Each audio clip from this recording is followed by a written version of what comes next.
Welcome back, everyone. Tuesday night, TerrorVision returns. It's been a couple weeks since we did an episode. It's been a couple weeks since my amazing co-host has been here. Trina, welcome back. Thank you. Good to be back. I'm looking forward to reviewing this movie with you. Absolutely. This was a magnificent suggestion, and it was a lot of fun to watch. But let's welcome the chat here. Let's handle the business end of things first. Super fan Adam Shawhan. Hail, brother. Grave reviews. Hey, Alan. Alan, I just stopped in and caught the tail end of their stream. Is it Midnight Mass? I've never seen that. I've never seen great show. That's it's probably something the wife and I have to check out. Good to see you guys in the chat. We got people watching over on X. Make sure you're following us over there on X. Follow us, please. Give us those engagements in the algorithm as we're back streaming live there in YouTube. I haven't streamed on Rumble in a while. It's cumbersome to do the third one because Rumble you have to go through and fill everything out again, and I'm lazy. So not when it comes to production. Just anyway. enough about my gluttony and laziness and all the other deadly sins. Never mind. We'll get to enough sins very soon enough. What would be a sin on my part would be not thanking channel members, which to thank you folks, you help keep the lights on. That's why they're very dim tonight. I'm just kidding. No, I appreciate all the channel members here at Wrestling with Horror. Take 59 seconds to thank you guys. Here you go.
So yeah, that's the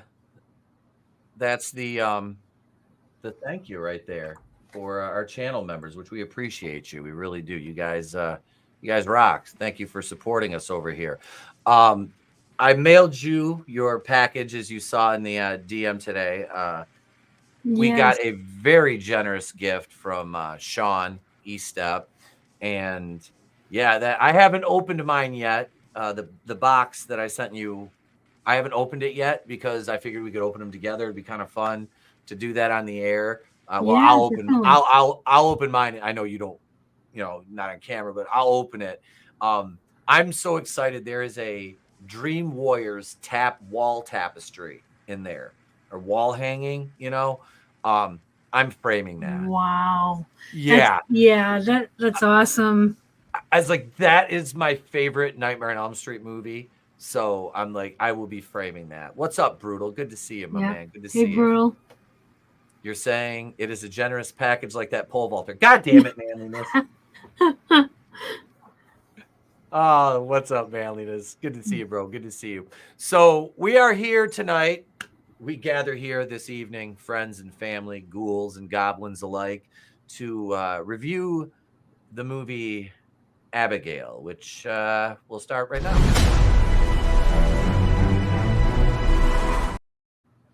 So I wasn't sure what this was going in because I hadn't watched any trailers or anything other than, what I'd heard. I hadn't caught any spoilers or anything. This came out on my birthday. I didn't realize that. It was April 19th. I just learned that. I watched the trailer when I was recording the title card, and I was like, oh, well, this came out. I was like, I don't even remember this coming out. So I'm not saying I'm averse to horror with kids as the main protagonist because I love Monster Squad. It's just sometimes when it's handled in a more serious vein, it can almost be more cringe than the stuff that's intended to be more lighthearted. Even though Monster Squad had some scary moments, this was not Monster Squad. You know what I mean? But it was overall, before we get into it, full spoilers. If you know, it came out months ago, but if you haven't seen it yet, we are going to do spoilers. What's up, Heat 3? We're not doing the wrestling tonight, bro. But Trina will talk wrestling anytime. Wait, God, never mind. She hasn't been on in 2 weeks, and my phone just buzzed. Did you have this typed out already? Okay, all right, but no. So, Abigail, this is the story of a young girl, a group of would-be kidnappers, and a overarching sense of dread that sets in very early in the movie. Now we open with the ballet scene. We start out, and the score to this movie, not the soundtrack, but the score to this was excellent. Yeah, actually, the guy who did the sound, I wrote his name down. Can't remember who it was now, but yeah, he's Brian Tyler. He did a bunch of he did the scores to a bunch of different movies, and yeah, he's acclaimed, and he did a great job with this movie as well. I liked it so much, I actually made a note of that, and I don't usually do that. Nice. That that, like we've talked about this so many times. The score really makes the movie, and this was a nice accent to it. And as we talked about in A Violent Nature, with no music except for a couple scenes with a Walkman. Yeah.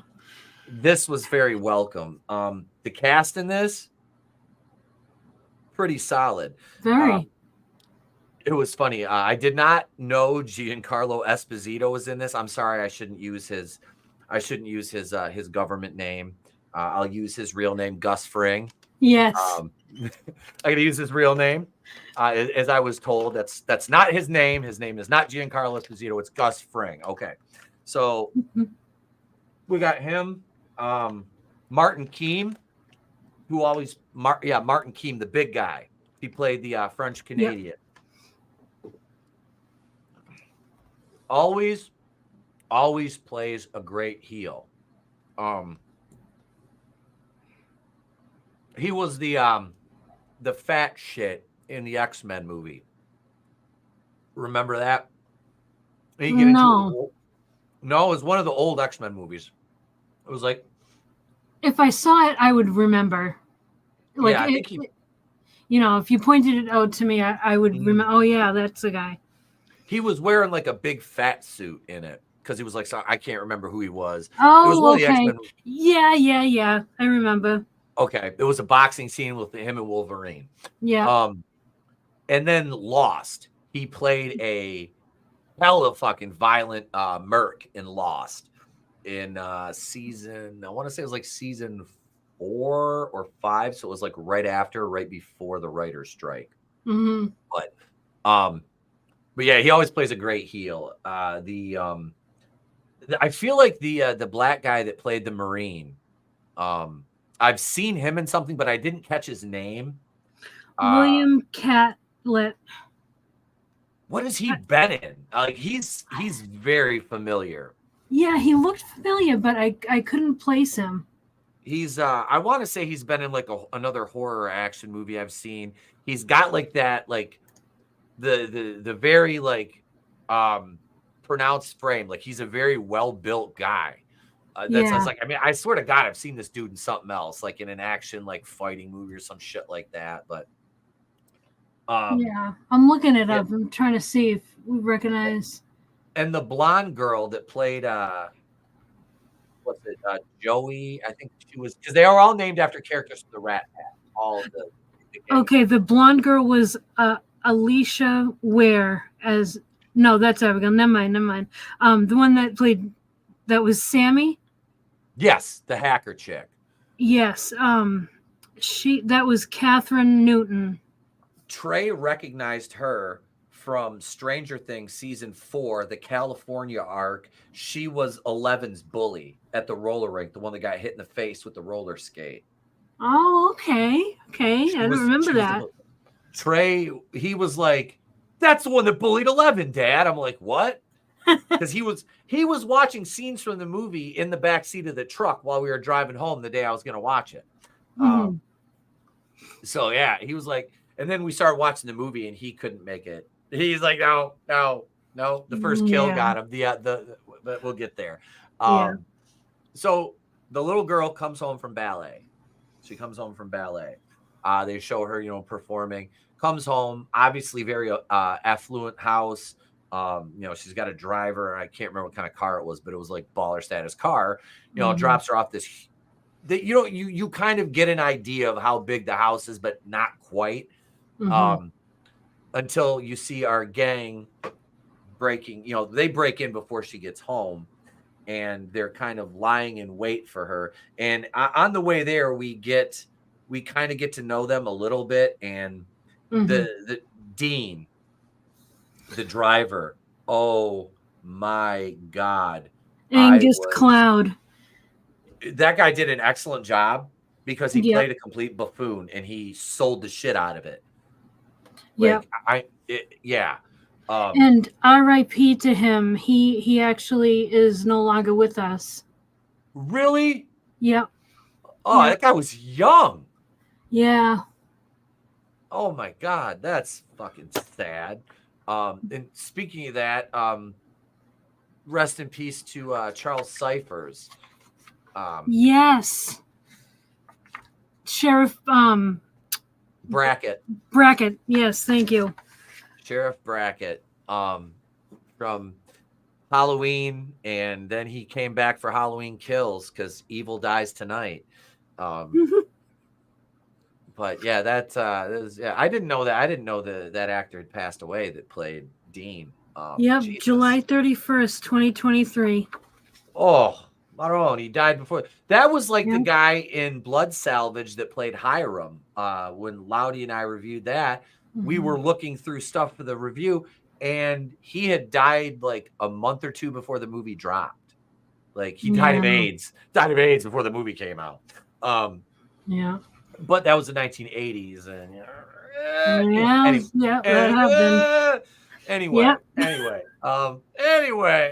before I claim him being an Algerian, anyway, I kid. But no, so the gang of thieves. Now the girl, she was Joey, the dark girl. Yeah, Melissa Barrera. Yeah, she's our main character in this. And then the guy that played Peter, at first I thought, I'm like, is that what's his name from Iron Man? Sam. Sam. Do you want his name? Yeah. His real name? Okay. Yes. Kevin Durant. Not the NBA player, Kevin Durant, that plays for the Oklahoma City Thunder. No, he's a 6'8" black man. This guy is definitely not 6'8" and or black. He could be 6'8". He did seem like a big guy, but he was kind of taller. But yeah. But so you can clearly tell he's like the leader of this gang. He's the brains of the active gang, and they kidnap the girl. She's sitting in a room. They're all posted up around her room. And they give her a shot in the neck. Was not sodium pentothal. I don't know what they would shoot somebody up with, but they shoot her up with something to put her to sleep, a tranquilizer of some sort. Bag her, throw her in the van. The alarm goes off when they're leaving. They get out. Hacker chick opens the gate up for them, and they are going to their safe house location where they take the girl, and that's where we meet Giancarlo Esposito in this, and he kind of lays everything out for them, what's going to happen, takes their cell phones, which it was funny when the what's her name, Sammy, was sitting there. I just got to finish this, and he's like, he fucking grabs it from her. I was like, how many times have we wanted to do that to somebody? Yeah, yeah, she definitely acted like a kid with her phone. It was Oh, it was well done because mhm. there was levity to it. Yep. You know what I mean? So yeah, it was good. It was a good scene. Yeah. Yeah, it was very well done. So this is when he's Mhm. kind of, he says the bar's stocked, there's food, and don't let the girl out of the room. Don't let her. They'd say don't let her see your faces or anything. Yep. All that, and they're supposed to get 7 million. Was it 7 million each? Yeah, it was something crazy like that.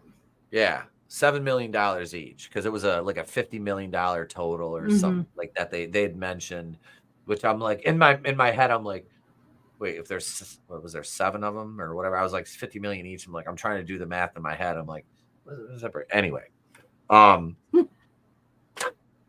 yeah, it was like a hamster on a wheel. It didn't work. I didn't It have it. would be 7 point something million apiece. Yeah. So we bid Giancarlo Esposito adieu, and he leaves. They have 24 hours. They have to hold this girl in the house until they receive their payment when because it's a ransom. Her father, Hmm. they're bilking him for the money. So that's all they have to do Yep. is not let her out of the room, hold her for 24 hours. And And this what's cool about the beginning of this, like how they set it up, is it kind of it doesn't begin like a normal horror movie. It kind of begins like a heist movie. Yeah, I was like, "Is this a heist movie?" Like, that's what Yeah. I was thinking at the beginning. Yeah, because they're like setting up they got like the van, they've got the meeting spots, and they're setting up the snipers on the roof and all that kind of stuff. And it definitely feels like a heist movie at first.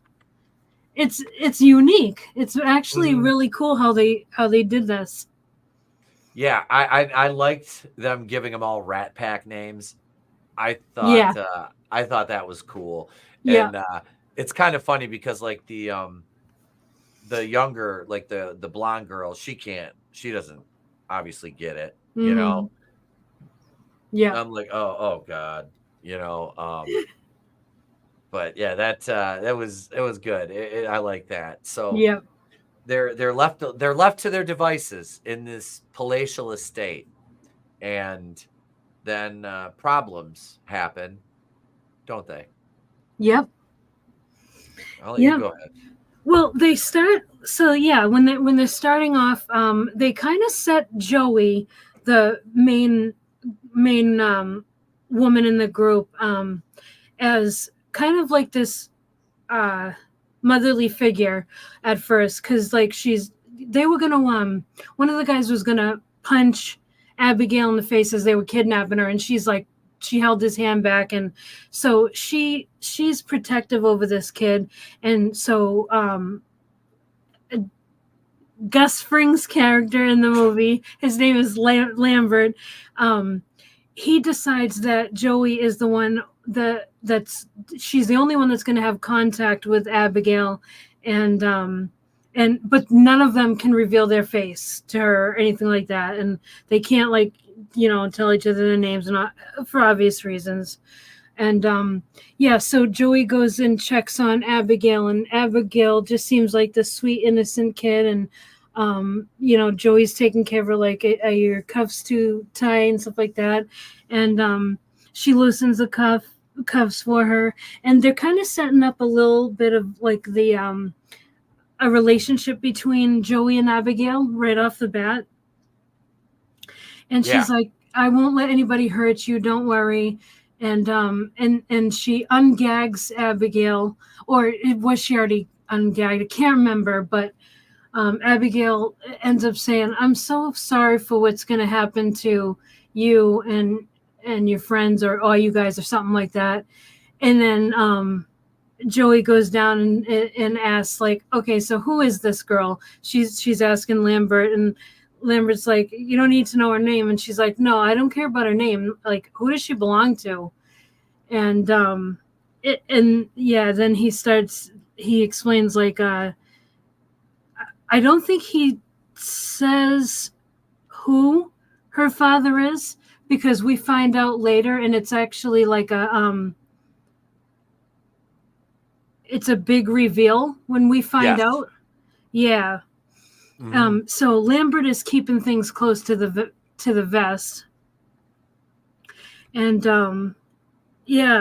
it's so then like that happens, and then they're just kind of hanging out and like drinking and whatnot, and they do this thing where they're trying to figure out like, oh, this is who you really are, and this is who you are, and who was it? I think it was Dean who started that, or was it? I can't remember which one it was.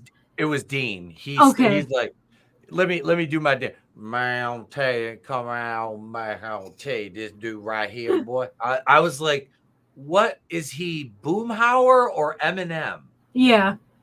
Like, yeah, definitely. He's the hip hop kid. Oh yeah. Yeah.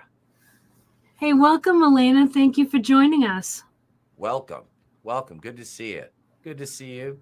Just found us. Well, hit that subscribe button. Make sure you subscribe to Trina too. Follow us on X and all that fun stuff, and enjoy the review. Yes, thank you. And yeah, so Joey stands up and she's like, "No, you're wrong." And then she was like, "For $100, I'll tell you like who you are." And I can't remember who it was that she read first, but she got them all spot on. And then someone was like, "Well, I know who you are." And then it was the guy who played Frank, who we find out later is a ex-cop. He said that he's like, you're a junkie, or you're a recovering junkie or something like that.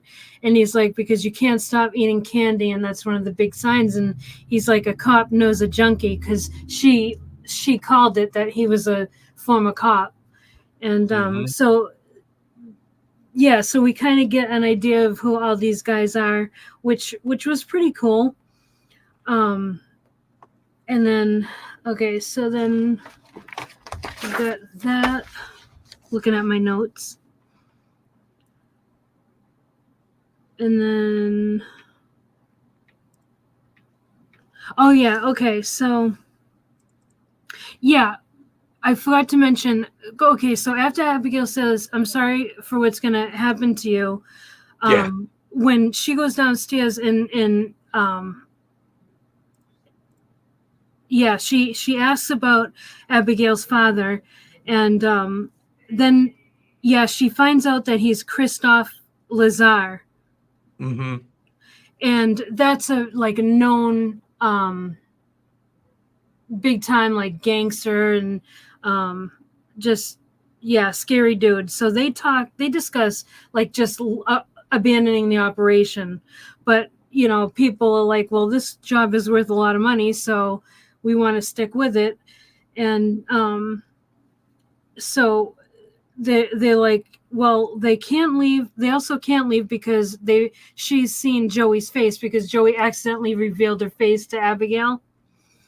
So they were like, well, we're gonna have to kill her. And Joey's like, no way. She's like, not letting that happen. And so they decide to just kind of stick it out and wait for her father to arrive to collect the ransom. And they're just gonna kind of like go through the house and making sure that just basically guard the inside of the house and set up a perimeter and whatnot. And they'll just pretend that they don't even know who her father is, and just collect the money when it's over. Well, as they're doing that, they're walking around the house, and they walk into this huge library, and there's this cool statue of looks like a man and a little girl. And it right away, like I was like, that little girl, that's a statue of Abigail. and whoever her father is. That room was cool, and they opened up the sunroof, and so that was cool. And then so they're doing that, and then Dean like decides to scare Sammy. Oh my God! Yeah, that was funny. This got me. Like I jumped. I did. I'm not even gonna lie. I jumped at this scene. Yeah, it was good. She's like settling and just like putting on TV, and it's dark, and all of a sudden, Dean like she goes to like sit back on the bed, and Dean's there and scares the crap out of her, and she absolutely flips out. She's like, "Get out of here! Get out of here!" And he's like, he had been trying to kind of like hit on her the entire time up to this point, and she was having none of it. So she like. Yep. Oh, I was gonna say she basically looked at Dean dead in the eye and just said, "That doesn't work for me, brother." That's exactly what she. Yeah. She did. She was like, "Nope." Yeah. Nope. Because he was like, I thought we was vibing, and me and you could, he kind of went like Will Smith, and she fucking throws him out. She's like, "No." She's fucking throwing him out the door. Oh, Diddy's calling me. It's my parents. Hang on 1 second. Okay. Yeah, so that was a good scene, and then so they're still going through the house, and then in that room, that big huge library room, this thing is enormous and it's beautiful, and this is an old house, and it's not even a house, it's a mansion. It's like an old kind of mansion, and in this room, like, there's a tapestry or a painting or something like that on the wall, and it shows like this little girl with blonde hair with like in front of like a house or a castle or something with dragons flying, and there's a man with her, and like they're painting the picture that it's her and her father, and definitely getting weird vibes about it. And especially when she said that, "I'm sorry for what's going to happen to all you guys." Like, it was either she was going to turn out to be evil or her father was going to be evil. So they were definitely setting the scene. And hey, Draven, how's it going?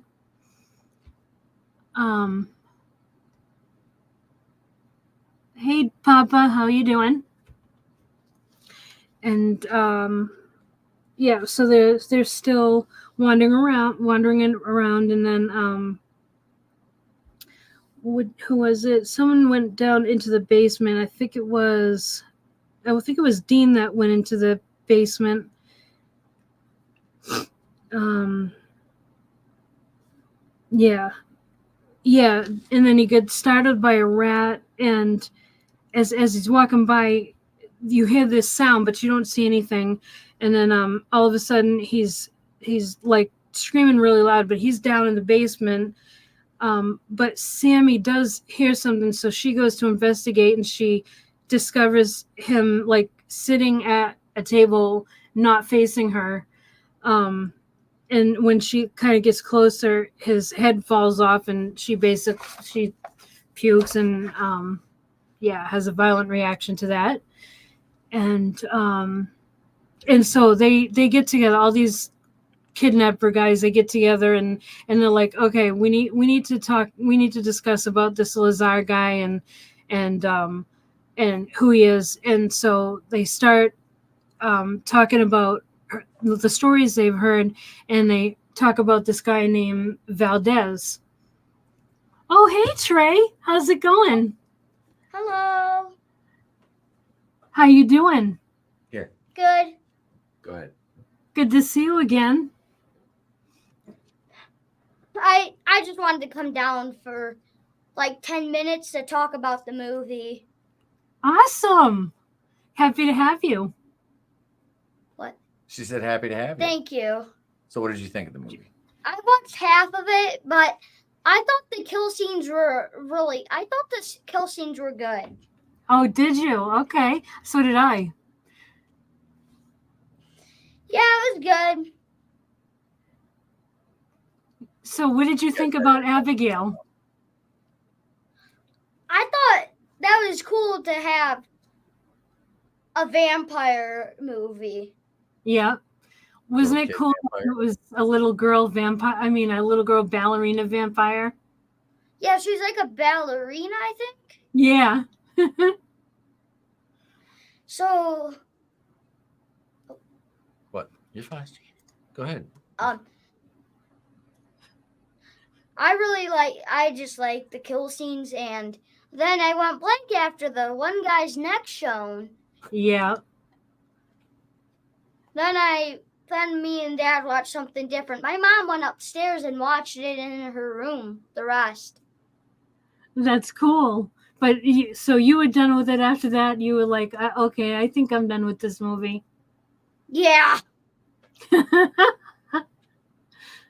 It's might try it understandable. again. You might try it again? I might try it again. Well, that's up to you. But yeah, it's a lot. There's a lot in it that is kind of gross. It was a little gross. Mm-hmm. Yeah, vampire movies can be pretty gross. And at the end of the movie, when I was going up for bed, I saw the vampire dad. Hey, wait, Yep. man. We're not there yet. Oh. We're not there yet. Oh. It's all good.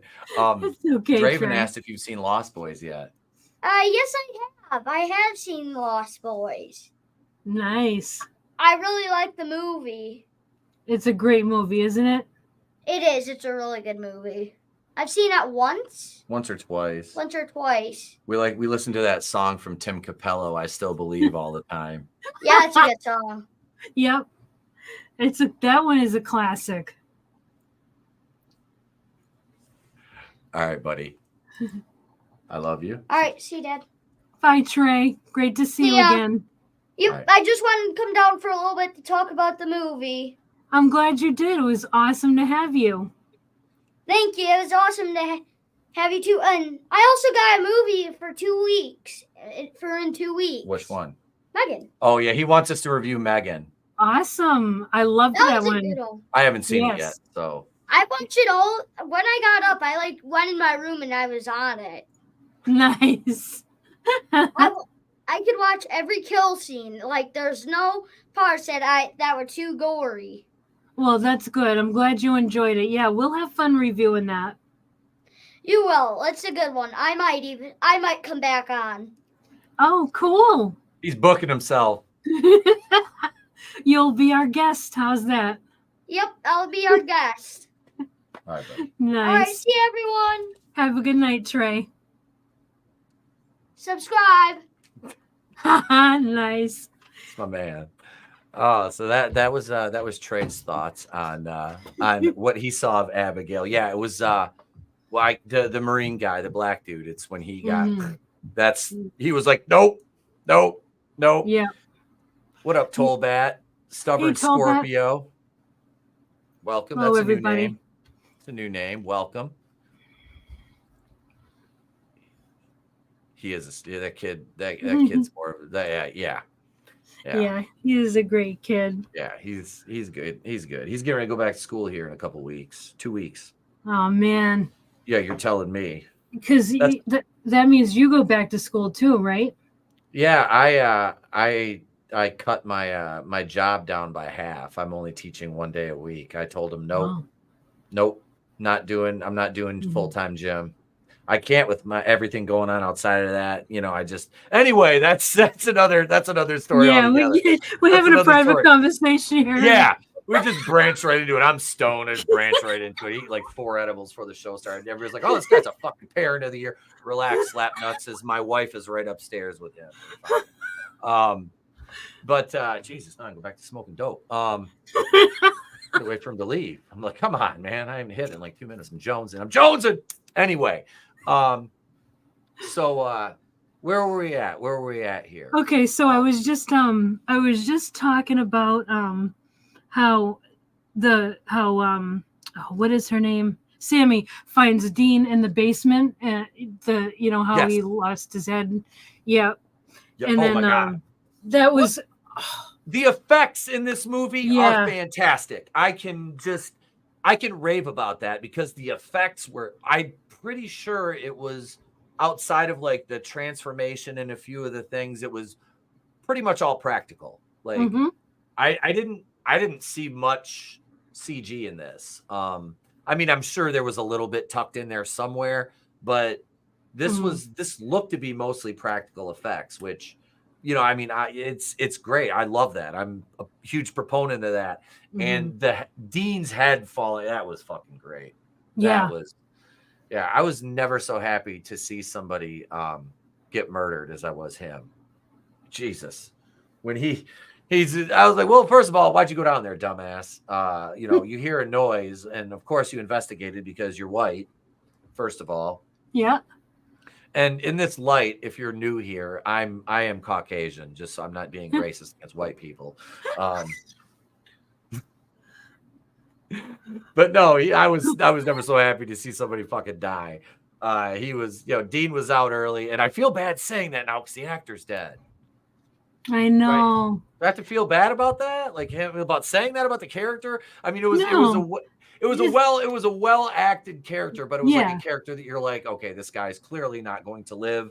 Let's get on with the killing. And yeah, it didn't disappoint because Sammy, she hears it, she comes down. Yeah, they find him, and then it's like full blown panic mode. We'll see you, Tolbat. Have a good night, brother. Night, Tolbat. Then they're full blown panic mode. Yeah. And they're talking about, so they group together again, and they're talking about like stories they heard about Lazar and that guy who was a cop. He's Frank, isn't he? Frank, yes. Frank. So he's telling stories about like how what was that story about like they were in a second or top floor of a penthouse or something like that, and go ahead. I do. I'm sorry. Go for it. They had the 3 witnesses. Yes, they were in protective custody pre-trial. The FBI had them. They had 12 agents next door, 2 on the door, and the next morning, when they went in to get these 3 individuals to take them to the courthouse for their trial, they were all ripped to shreds, limb from limb. And they suspect the hitman. What was his name? Valdez. They suspect Juan Valdez has infiltrated the house, and they knew this because they could smell delicious coffee brewing. And that joke's dated, isn't it? Okay. Yeah. We'll move on.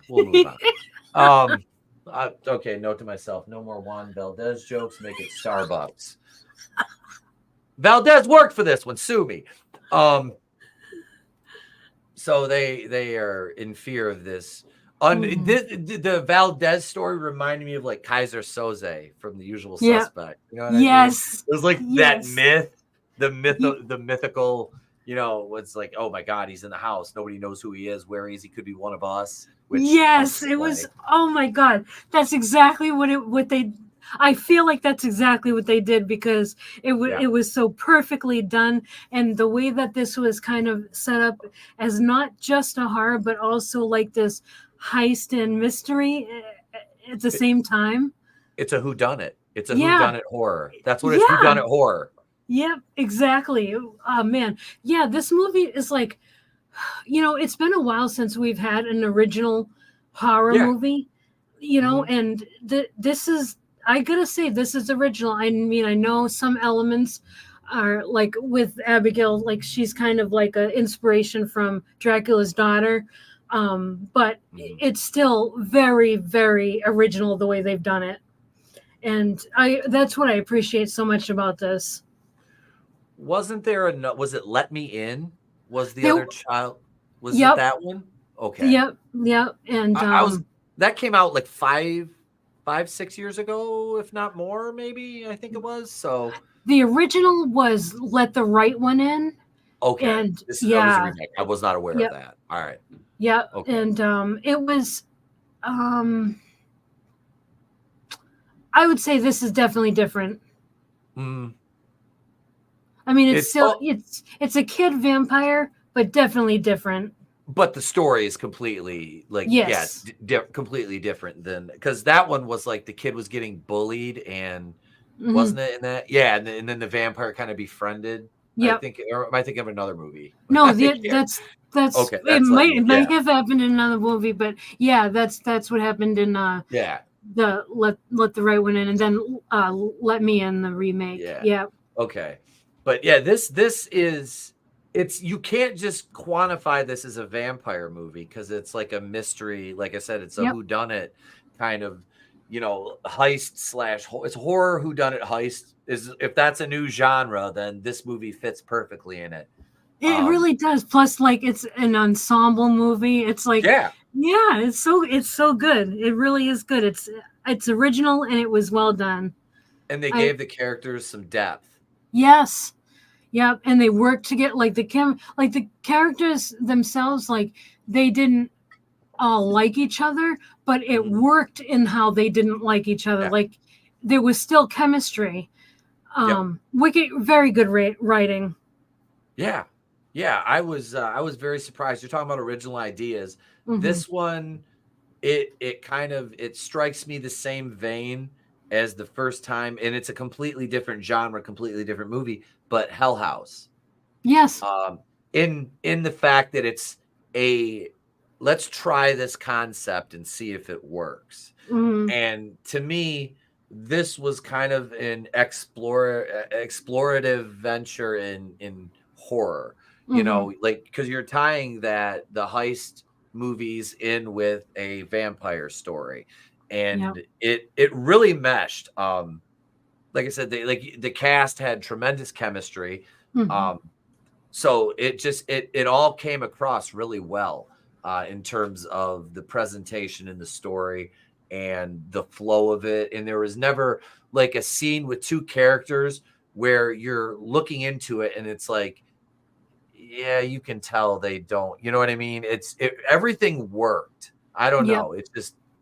It's one of those movies, one of those rare movies where I'm trying to think as we've been going along of something to pick out and be like, but none of it. Same. I honestly, I'd have to watch it a third, and I've watched this twice now to go through and try to pick out anything that was like kind of but there really wasn't.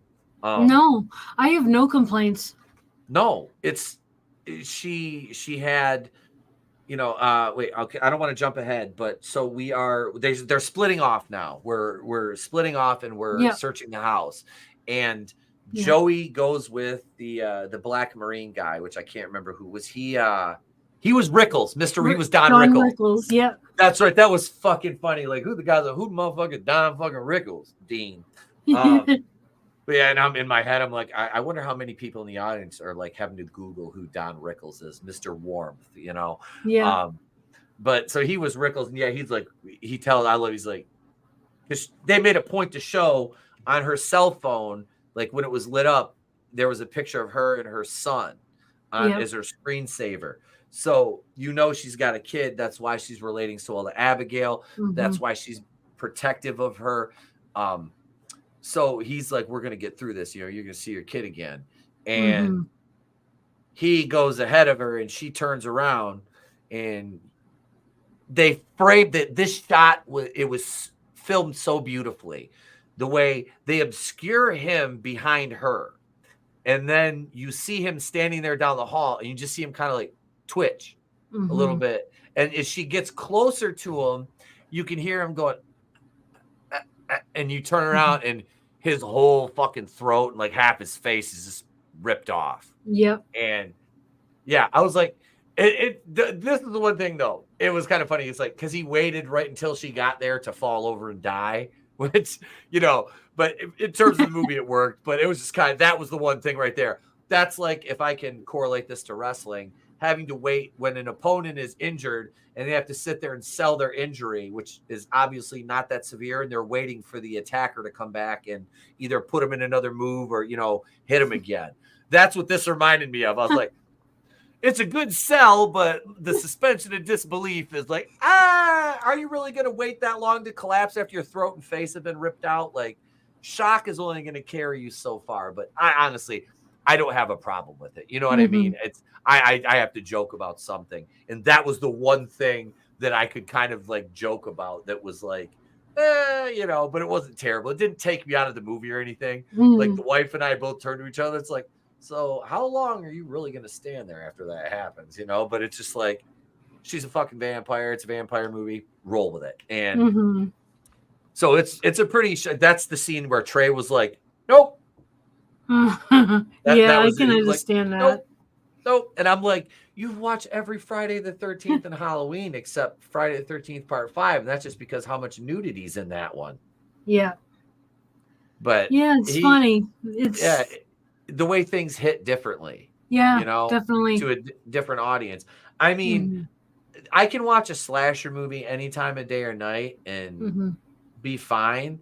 But if I watch like a fucking something like The Stranger, you know what I mean? Some shit like that. I'm like, do I really want to go outside and smoke a bowl at 3 a.m? No. No. Yeah, I hear you. I'm like, well, let me grab my rifle first. Fuck that, But in my luck, it'd be a fucking werewolf. I don't know. I don't have silver bullets. But so Mr. Rickles is dead. He's dead here, and I'll let you go ahead and take over from here because I can't remember exactly what happens after this, just in this scene. Yeah. So the reason why they're going through the house in the first place like that is because they're like, okay, so Valdez is here, and like they're trying to basically like just survive the night.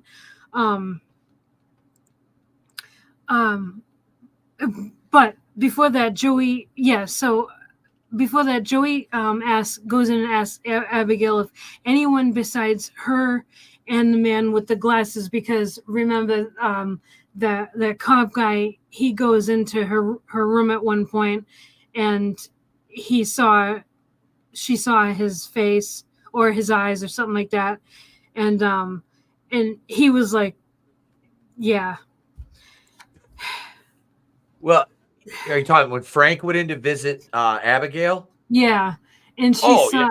Yeah, he was just like mask off, like nope. Yeah. What that was weird. Hey, Frankie. Hey, Frankie. Yeah, it was weird. Like it made you wonder about his motive. Like, why would he do that? Yeah. And because they already started to kind of set up the tension between the characters. Like, like, okay, who is Valdez, and like, is it one of us and stuff like that. And but when Joey goes in and asks Abigail if anyone besides her and the man with the glasses, that cop guy, has been in there, Abigail says no, and then Joey says, do you pinky promise that that you're not keeping a secret? And then Abigail doesn't actually do the pinky promise like they did in the beginning, when Joey pinky promised Abigail that she wouldn't hurt her. Abigail just kind of starts crying and says, he's going to hurt me. And she's talking about Frank, and Joey's like, he's not, no, I'm not going to let him hurt you. Don't worry about that. But you need to tell me the truth. And Abigail says that Frank said that he works for her father and his name is Valdez. And then she goes down and she's accusing Frank of being Valdez. And so they kind of have this little mini standoff downstairs. Yep. And he's like, wow, like that girl is pretty smart, like pitting us against each other, saying that I'm Valdez. And he's like, he's denying it. But as the audience, I'm wondering, maybe he is Valdez because he acts weird. Yep. Frank, as the kids say, was sus. He was sus. Yes, very sus. Yes, the youngsters say there was definitely cap in his statements that I couldn't have sounded more like a dad saying that. let me say it like no cap for real on God. I think that's what the young hip cats are saying these days. Yep. Yeah, so that's what made them go in different directions, and then that's how we end up with dead Rickles.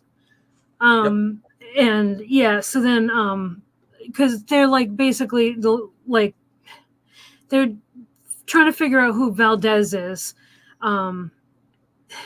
Yeah, and so yeah, after Rickles dies, she hears another noise and goes downstairs and points a gun at Sammy. Oh wait, no, we just covered that. I'm sorry. Oh yeah, that was the standoff scene. Yeah, that was the standoff scene. Yep. Yeah, because she was like, "Why did you bring us here to kill us?"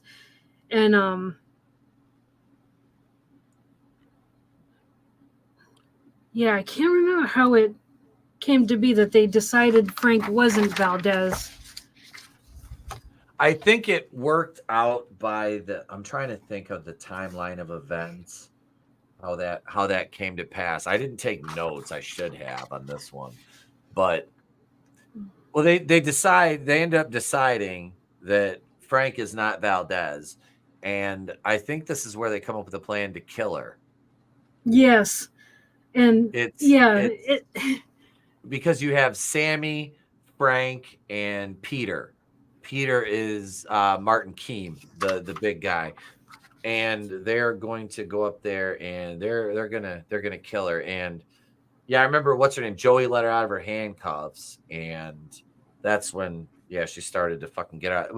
Okay, so that was like, to me too, I'm like, I understand like you're a mom and everything, but like, Jesus Christ, there's a reason she's in cuffs. Like, I don't know. Yes. I don't know. But yeah, so they go up there to kill her, and and then Joey goes in and she like interrupts it because she has this protective feeling over Abigail, and Abigail's like, you promised to not let them hurt me, and she's and Joey's like, I'm doing my best, and as they're all arguing, they're not paying attention to Abigail, and we see Sammy watching Abigail, and Abigail starts kind of like contorting her hands and she escapes her cuffs, and Sammy's like kind of just standing there in shock watching her. And she started saying, guys, and like Abigail's breaking out of her like restraints, and then finally she screams like, guys, and that's when we finally see Abigail take her vampire form. And it's really cool how she does it, because she kind of gets into this ballet form where she holds her arms over her face, and I don't know if it's part of the swan form of ballet, I don't know, because I didn't take ballet when I was a kid, but she folds her arms over her face, and then when she opens her arms and shows her face, you see her like her messed up vampire teeth, and it was a good reveal. It was really well done. Yeah, because that's the first time you saw her like that. It was a great reveal. It was they built to it very nicely. They didn't give it away too early. No, it came at the exact right time. Yep. And so they start freaking out, and Joey and Abigail is like lunging, and so Joey shoots her like a bunch of times, and that obviously does nothing because it's a vampire. And they end up like they're able to escape, and they lock her in her bedroom, and then they go downstairs and they're starting to argue about how to kill a vampire, and that big guy the big guy is like, no, I'm not hearing this. Like, no, vampires aren't real and stuff like that. And so that was actually a fun scene, because Frank is like, okay, this is actually, yes, we are actually talking about this because we all just saw it and stuff. And so he tells Sammy to go into the kitchen and get some. So they decide that garlic is one way to kill a vampire, a steak, and sunlight, and was there some? I can't remember if there was something else, but they're naming these things. So then Frank tells Sammy, okay, go in the kitchen and find some garlic, and she comes out with one of those nets of onions.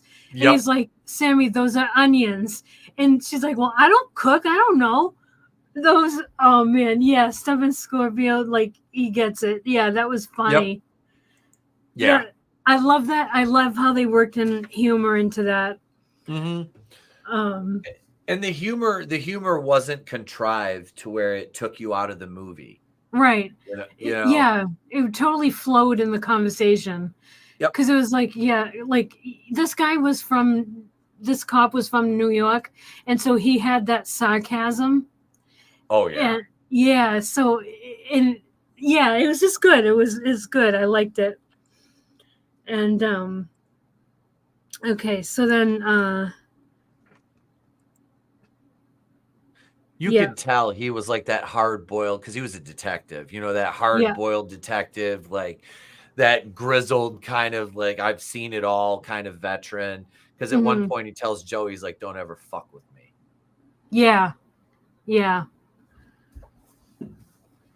But yeah, so they go up, and so they decide to go kill Abigail, but Joey is not, like, she's not gonna help them.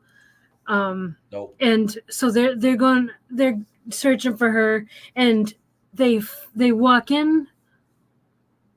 One of them walks in on Abigail dancing with Dean's headless body. Yep. That was a scene. She's on like this stage in the house dancing with headless Dean. Oh my God. That was, that was good. That was really good. Remember, didn't she stab Frank in the leg? Yeah, she stabbed him in the fucking leg. Yep. She hadn't did she stab Peter yet? Yeah, she stabbed him with this necklace. He had the cross necklace. And remember, she pulled off and just stabbing him. Yes. Like, it's kind of like this, like mine. She was just stabbing him in the fucking chest with it. I was like, ah. Yeah, I know, just like death by 1,000 cuts. 1,000 cuts. Yeah, it's like, it ain't gonna kill you the first time, but like maybe by the 1,000th one you'll bleed out. Yeah, exactly. But she's just like her tiny fist of fury. Just yes,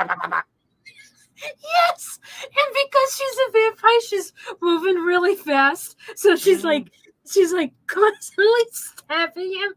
Yeah, and, like, it doesn't kill him, but he's like. He's like, ah. It was your good. fucking reaction to it is better than the actual scene. It was like, I wonder if they thought about having her kill him, but then they were like, no, dude, this will be funnier. Just stab him a whole bunch of. I can't do that with my. It doesn't look good. But just do I have a knife or something? I mean, I do. I have a knife here. I have a knife. I'll just stab him a bunch of times, Yeah. Really fun. We'll just speed it up in post, and it'll look fucking hilarious. And it's just a tiny little cross on a necklace. Like, it's not even like a knife. Like no, it's literally like this big. Like, if you can see, it's about the same size as mine. It's maybe a little bit smaller. Yeah, and she's just fucking shivving him like she's in a prison shower. Just it was great. The only way it would have been better is if she was stabbing him and she's like, "You gonna give me that fucking cornbread, bitch."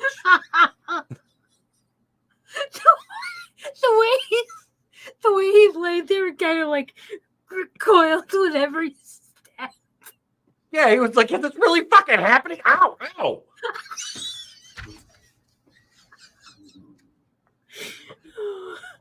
Okay, that was okay. Yeah, so we had that scene. It was hilarious. Oh my God. Frankie says it felt like a horror version of Reservoir Dogs, at least the beginning setup. Yeah. Yes. Yeah, it Yes. That was it. Yeah, Draven, Death by a Thousand Cuts. And it's funny too because Martin Keem is this huge fucking guy, and this little girl probably weighs all of like 60 pounds. Yeah, maybe. she's tiny. She's just like da, da, da, da, da. Yeah, it's fucking fantastic, man. It was like those kids in Seinfeld beating the shit out of Kramer. You're fighting kids? You told me how to run a company, Kramer. But no, so she's shanked Martin Keem 1,000 times, fucking stabbed Frank in the leg. She's dancing with Headless Dean's corpse. Yeah, she's oh man, she's awesome. I hope NECA does a figure of her. I really do. With the bloody ballerina dress thing. Yeah. Okay. And then so then they go in different directions, and because like I think she runs off or something, and then they start looking for her. Did she bite? She bit Sammy's arm during the scuffle. Remember? Yeah, when she bit. Yes. She bit her forearm. Yes. And Sammy goes in and tries to help Frank, and that's when Abigail bites Sammy. Yep. She bit her. So her and who is she with? When Sammy and them split off in this scene, is it Frank? Because who's left? Her, Frank, Joey, and no, it's Martin Keem. She's with Peter. It's her and Peter split off. Yeah, and because they've kind of had like a little friendly, like back and forth, like dialogue when they were sitting there drinking because they were playing quarter bounce together, and so they split off. And remember, they find that spot in the attic, and all of a sudden, Abigail basically takes over Sammy, and Sammy starts fucking doing her little ballet dance and all this shit. And Abigail, it's kind of like a jazz ballet tap routine. I don't know. That was wild. That was fucking sweet. That was like the cuts back and forth. And the actress playing Sammy did a damn good job because I wonder how long she had to learn that choreography for that because it was pretty cool scene. So she fucking kills homeboy here, man. Peter, he bites the dust here. Yeah, this is where how the fuck did she kill him exactly again? It was did she just bite him? I know I wrote it down. I can't remember how she offed him. As Sammy being controlled by Abigail kills Peter. Yep. And because, she uses her as a thrall. I wasn't sure what the term was, but yeah. Yeah. That's a good one. Thank you, Draven. Yeah, thank you. He's a vampire. He should know. Yeah. These are his people. Well, and it was also funny because right after this all happened, before they split up and stuff, Joey was like, yeah, so how did all those tools work out? And Frank is like, well, she stabbed me in the leg with the stake, and they're talking about all the things that didn't work of their plan, and it was like actually really funny because the way that Joey was like, how'd that work out for you? And Frank is just like, well, the stake worked because she stabbed me in the leg with it. And it was just, it was great. It was some good points of humor injected in there. And it was also like serious at the same time. So it didn't devolve into just like silliness. Well, it was, it wasn't Marvel humor that completely breaks the tension of the scene. Yeah. Right. Yeah. It just kind of like went along with it. And she ripped Peter's throat out, Draven said. Thank you, Draven. Yeah. Yeah, she ripped his throat out, and then let's see, because Joey and Frank find Sammy. I think they find her because I think didn't they hear him scream or something like that, and they shoot the shit out of her. I think it is. Yeah, I can't remember why they end up finding. Oh well, she did play that record. I think it was she put the record on. Yeah. When she was doing that, like, ballerina dance. Yep. And so maybe they heard that. I don't know. But yeah, that's when they walk in on her, and see, like, Abigail is controlling her, so she turns around and she's like, oh no, and she's like leaning over Peter, and then Joey like figures it out, like, oh no, she's like, that's not Sammy, and then Sammy turns around because they see that Peter's dead on the ground, and then Sammy turns around and they see her and her vampire face, and they're like, run, and so they run and they end up in that library room. Yep. And with the open ceiling. Yep.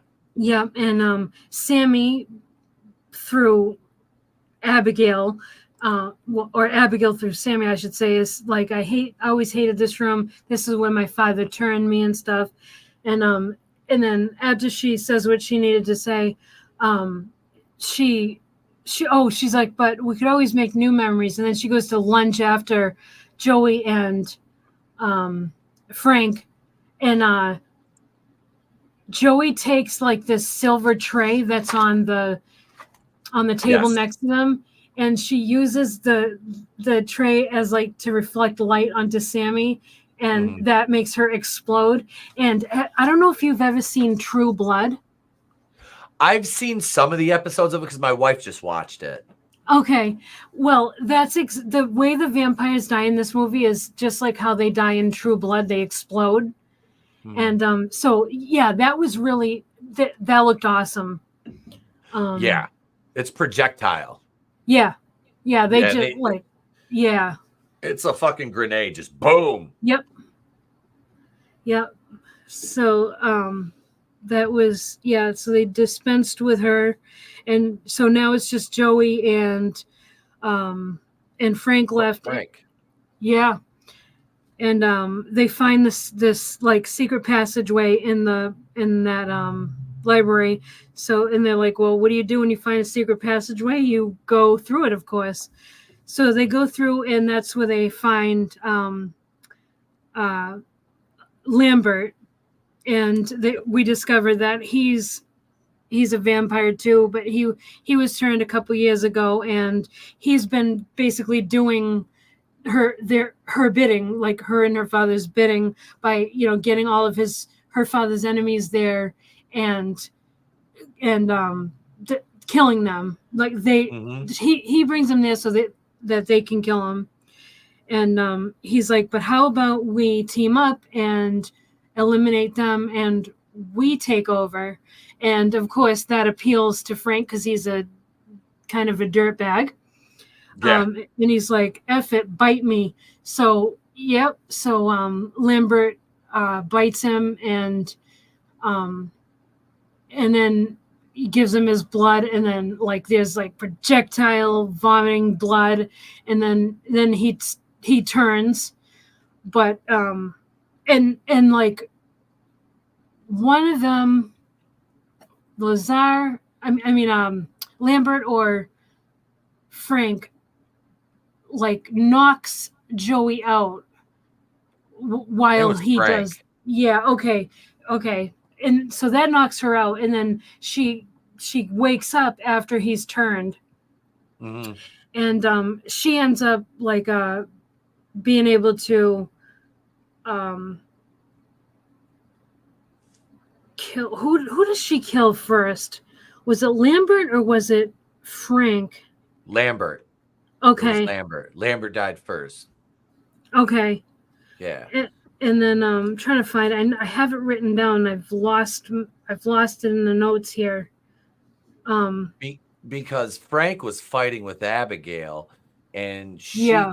she killed Lambert, and then they were trying to double up and attack Frank, and because he was kind of whipping the shit out of Abigail, but Yes.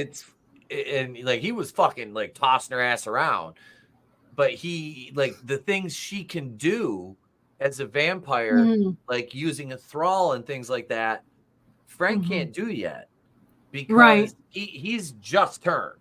Like she's been a vampire for like what, hundreds of years at this point, so if not longer, yeah, it's so she's acquired the the skill that he hasn't yet, and that plays against him and leads to his inevitable downfall and demise. And she says as much to him. But go ahead. Yeah.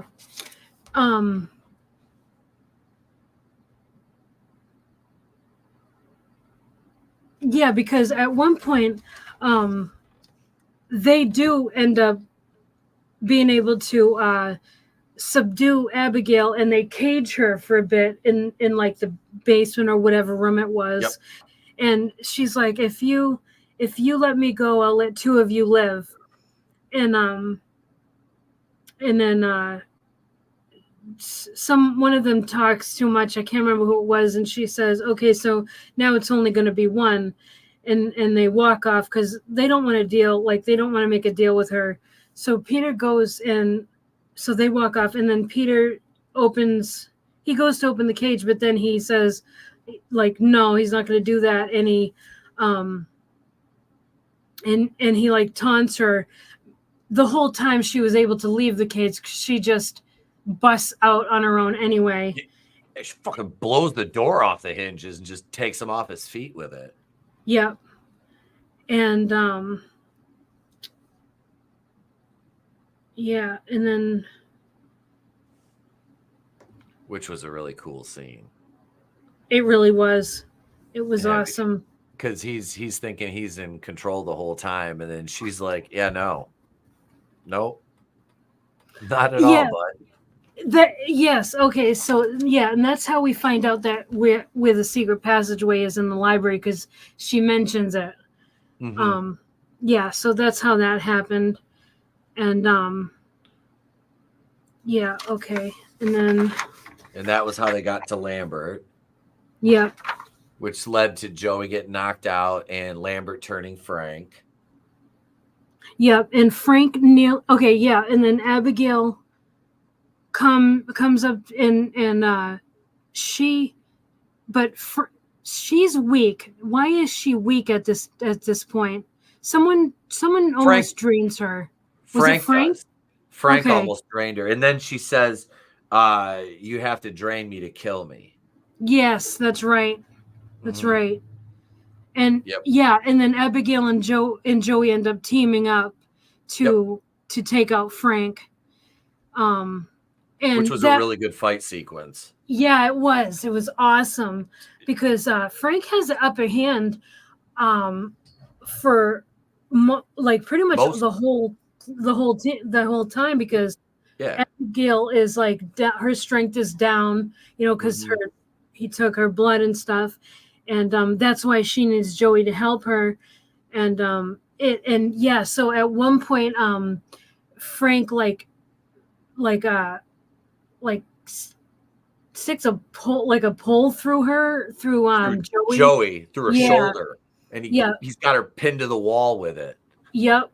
And she ends up like working her way off of that pole, and oh man, that was good. Had me going, ugh. Yes, exactly.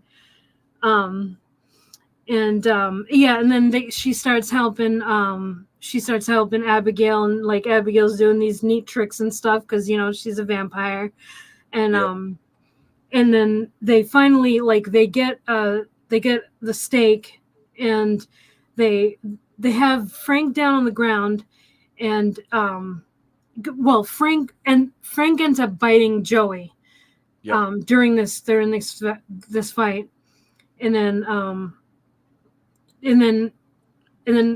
shortly after that, her and Abigail are like holding a stake over Frank, and like they're really struggling to stake him with it. And Abigail says, the thing you know, like you thought you could just use Joey as a puppet because at one point he tries to like use her as a thrall, and she's like, yeah, you can't do that. The thing about vampires is it takes a really long time to figure out how to do all the cool shit. And right after that, they stake her. I mean, they stake him, and he explodes. And yeah, that was good, and it knocks them both back. Like he explodes so much that it knocks them both back. That sounded really bad. He blew up like a hot pocket in the microwave for 3 minutes and 45 seconds. I mean, it was like, yeah, Frank pops hot pockets. Oh my god. But that was a cool kill scene. I like the way her, like Joey and Abigail teamed up. Yep. And yeah, that was good. And then like Joey like looks at where Frank bit her, and she said, Abigail says, you'll be fine because he's dead. Yep. Yeah, so like we've seen a lot in vampire lore where if you kill the person that turns you, either you die or you are no longer a vampire, depending on, you know, like what Lost movie Boys. or show you're watching. They did that in Lost Boys. Yeah. Yep. And so yeah, they worked in some like different vampire lore in this movie, and that was cool. I like how they kind of mashed things up, but while also staying true to regular vampire lore. You know, they don't twink like they don't sparkle and stuff like that. And they did actually make a Twilight reference that they're like, when Sammy got bit, Frank was like, Twilight over here. And yeah, it was funny. Yeah, I forgot about that one. Yeah, calling her Twilight. To work that in. But yeah, so Frank, yeah, he pops like a tick. Just he pops all over the place. They're covered in this shit, and yeah, Abigail reassures Joey, "You're fine," and then the door opens, and in walks Dad, who is none too happy, and he kind of goes right at Joey, and Abigail, you know, cuts him off, and he yells at her, and she kind of backs down, and you know, she tells him she saved my life, and you know, it comes down, she tells him, you know, you're never there, she was, and he's like, well, I came when you needed me, and Abigail was like, no, you didn't. It was Joey that saved me.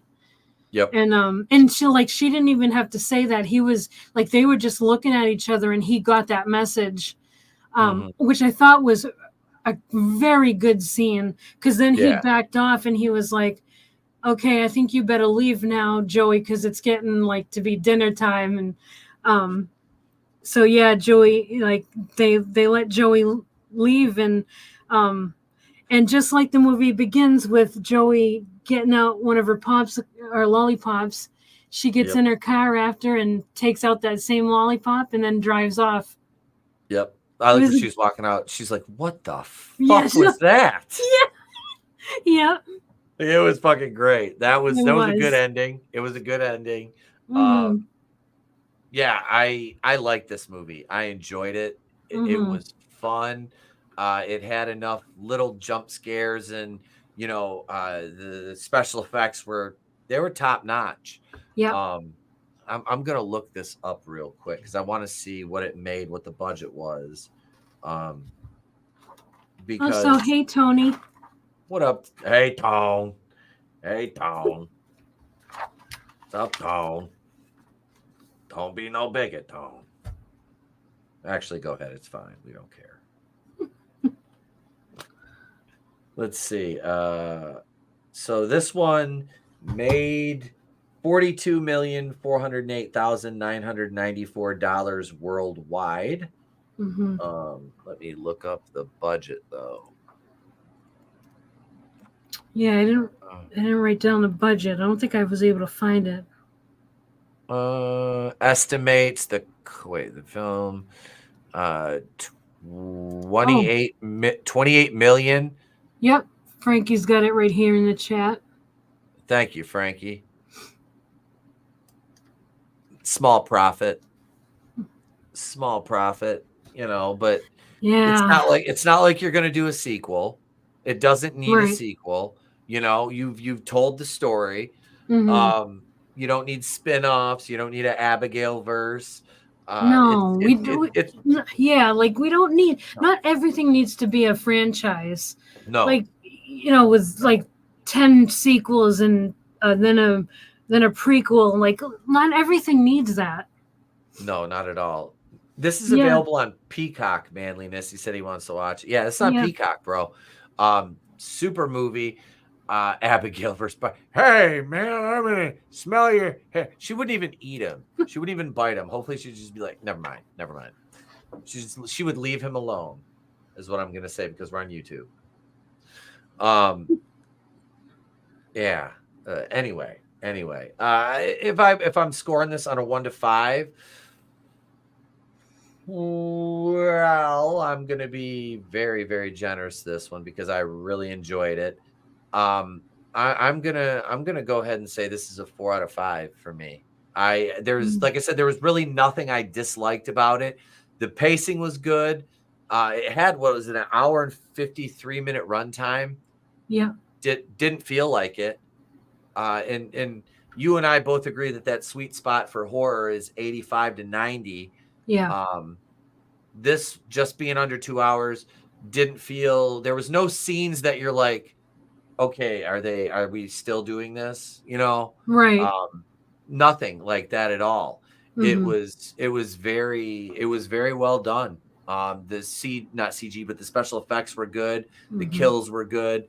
Dialogue, the writing, the actors played well off each other. The characters, you got just enough depth to make you invest in them a little bit, except for Dean.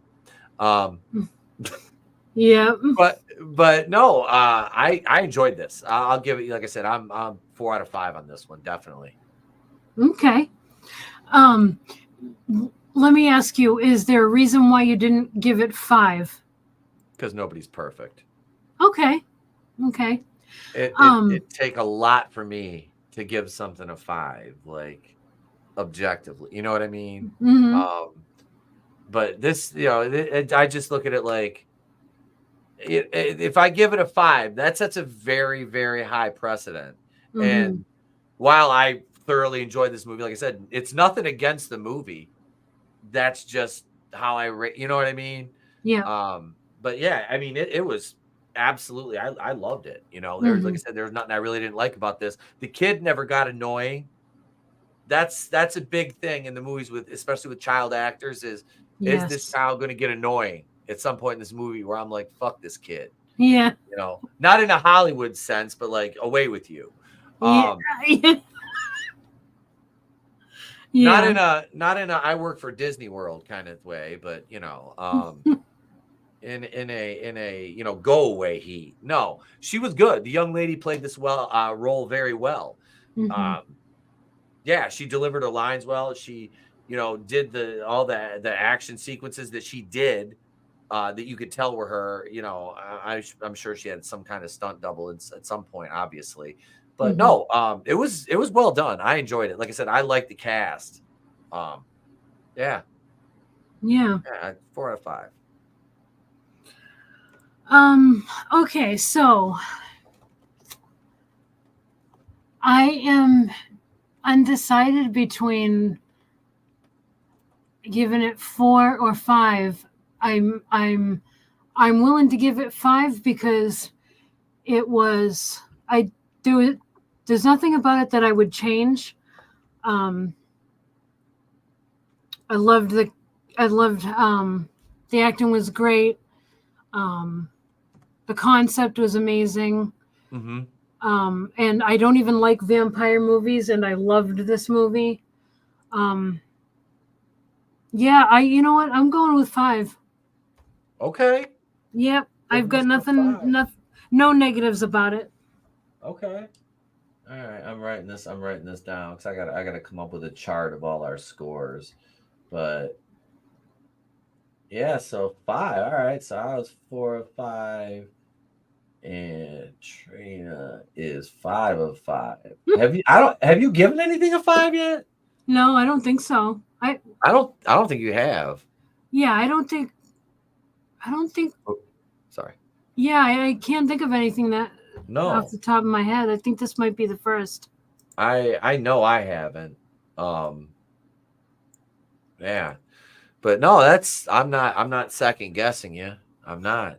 It's like I said, this was a damn good movie. Have you ever seen John Carpenter's Vampires? Yep. That is my favorite vampire movie right there. That one perfectly encapsulates everything that I like in the especially it's got James fucking Woods is like the ultimate badass in that, which is fantastic. You know. Yeah, some of the best one-liners. You know, you have to forgive the fact there's a Baldwin in it, but you know, nobody's perfect. But yeah, I love when James Woods is beating the shit out of Priest. They're they're in the van. And he's like, "Hey, some Padre. They give you a little wood back there, you a little chub, smacking you around." I was like, Jesus Christ, dude. Oh yeah, that was no franchise. We don't stop it. Stop it. We talked about this.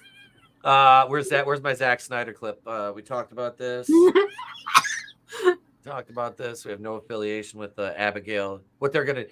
Speaking of that shit, and we don't really talk much Marvel, if at all, here, but this is kind of a horror theme thing because they're doing the spinoff. Unfortunately, Trey showed me a trailer. I've seen the trailer for it. The Book of the Dead. What is it? The Darkhold Diaries, or it was Agatha all along, or whatever. Yeah. I know what you mean.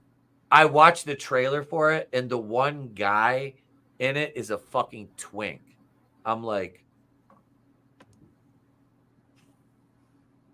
I wasn't gonna watch this, but now I'm not gonna watch it even harder. Like Jesus, God in heaven, and it's just like, what's the I think Aubrey Plaza that's in it. I think there was somebody in and out. Yeah, I was just like, the fuck, but I don't know. I wasn't gonna watch it anyway. It just it just looked like dog shit. And I like the lady that plays Agatha. Her as an actress. I like, what's her name? She was in the freaking Will Ferrell movies and shit. Yeah, I don't know her name. Yeah, she was the whore that was banging the retard in The Goods. Remember The Goods? Live hard, sell hard. I was in the car business, so that movie's gospel. Was it Step Bros? She banged the retard. Was he retarded in Step Brothers? Rob Riggle? I can't remember. Those movies, a lot of them run together, but The Goods is fucking awesome because I know she was in The Goods too. Dude, brutal. This is amazing. I love this. We might as well have we could do a fan film of that and get Wesley Snipes to actually play Blade, because that'll come out before Marvel's shit Blade will.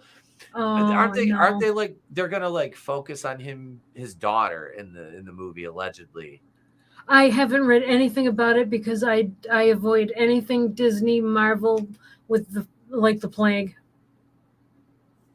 Okay. Yeah, see, it was The Good. She was fucking the retard because she was banging John C. Reilly in Step Brothers. Boom. We took my kid to like the little go-kart track and mini golf. I wore my boats and hose shirt yesterday. I should have had him wear his too. That would have looked fantastic. I got him a boats and hose. I got him a boats and hose shirt. We all have them. We got him the boat shirts. You know, it's a family thing. But yeah, that show, like I said, that's fucking garbage. Nobody wants to see that shit. God, no. That's any of those fucking Disney Marvel shows are just trash anyway. I mean, I think they should throw out all the scripts. Yeah. You watched that new Batman with Oswalda Cobblepot? Yeah, that was the thing that killed me. Is like Batman has so many female villains. They need to fucking focus on one of those, not gender swap another one. And I don't know if I've shown you these yet, Trina. I bought, hang on, all these comics I bought recently here. These are all old too. Like this is like the last like month for me. Nice. I've bought these, and I got some. Here, let me embiggen. But I got some George Romero. Oh, nice. Yeah. Where'd you find those? My son's piano teacher, her husband, sells things on eBay, and he has a garage. He has a garage full of, and I've got a fuck ton of these Hellraiser books, the Clive Barker ones. Mm-hmm. Those are fucking out there and they're awesome. But yeah, I got what else we got toe tags. Nice. But he has a garage full of comic books, sports cards, figures. He has a whole tote of Star Trek figures I'm thinking about purchasing, and because they roll from the original series, they're all on card. They go from the original series to Next Generation, Deep Space Nine, and Voyager. But yeah, here's some more of the books I bought from them. I mean, these are all 80s and 90s. Mm-hmm. Yeah, I like I said, there's a run of like 18 Silver Surfers in here and shit. But yeah, I haven't had a chance to read many of these yet. I've read the Spider-Man, a lot of those, the Spectacular Spider-Man. But I know Trey's getting into The Walking Dead now. He's watching that with the wife, and I've kind of been going because I've watched the whole series like 4 or 5 times. So we're kind of just as I have time to watch episodes with him, and he loves it. So I have all the compendiums except for the last one. So I'm gonna get him into the Walking Dead comics as well, which I loved until the last issue, which I was because they killed Rick off 2 issues before the end, and I was just like, yeah. Anyway, that's unless you have anything else, that's the show for tonight. No, that's it. This was a lot of fun. This was we almost reviewed the movie. This is the first time I think we've reviewed a movie for less time than the runtime of the movie. Yeah. Yeah, we usually go way over. We do. But thank you. It's good to have you back. And it was awesome to be back. Yes. Oh, wait 1 second. I'm not even gonna go off camera. I think it's out here in the outside here somewhere. Nope, it's upstairs. Fuck me. I'm looking for that box of stuff that Sean sent us. I think mine must be upstairs. I just cleaned the office. That's why the green screens are out, because I had to clean in here and I wanted to, show off the fucking back, the actual background here. But and one more thing. Next week, can we announce this? We're doing this one next week.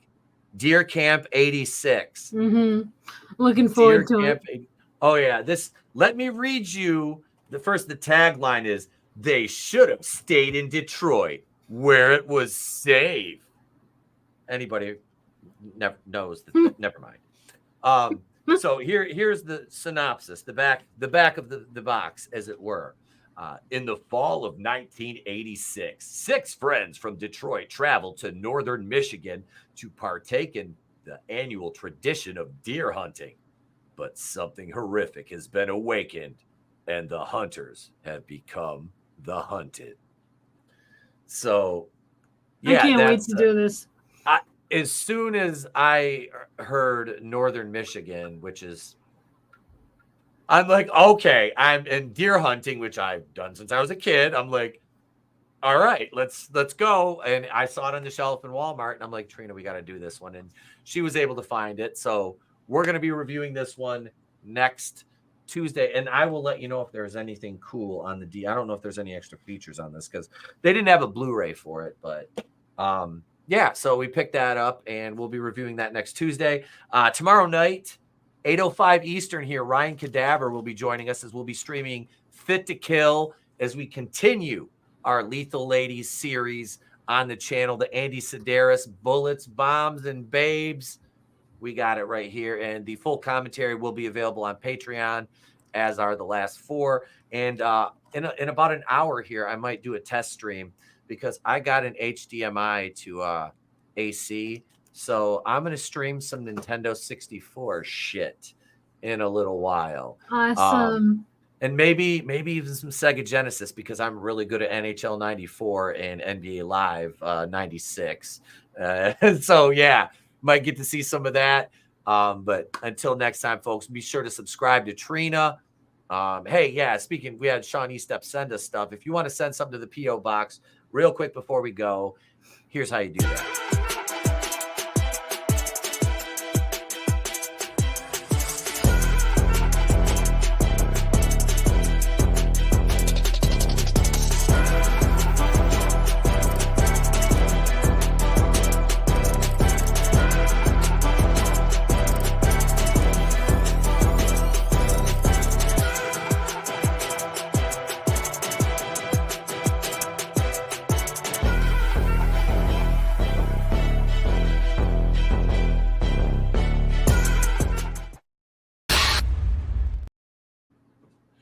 There you go. And be sure, check out our Patreon, patreon.com/